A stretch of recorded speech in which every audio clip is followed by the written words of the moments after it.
আপনারা দেখছেন আরকে নিউজ বাংলা। কক্সবাজারের উদ্দেশ্যে ঢাকা থেকে আসা একটি প্রাইভেট কার চট্টগ্রামের মিরসরাই উপজেলার ঠাকুরদিঘি এলাকায় একটি কাভার্ড ভ্যানের সাথে সংঘর্ষে দুমড়ে মুচড়ে যায়। এই মর্মান্তিক সড়ক দুর্ঘটনায় বাবা গোলাম সরোয়ার ও তার ৩ বছর বয়সী মেয়ে মুস্কান ঘটনাস্থলেই নিহত হয়েছেন।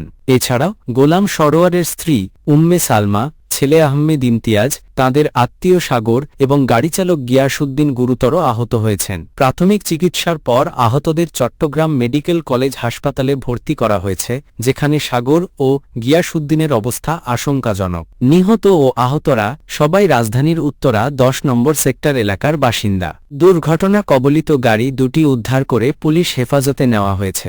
জোরারগঞ্জ হাইওয়ে থানার উপপরিদর্শক বোরহান উদ্দিন জানান, এই ঘটনায় কাভার্ড ভ্যানের চালক পলাতক রয়েছে এবং এ বিষয়ে আইনগত ব্যবস্থা প্রক্রিয়াধীন আছে।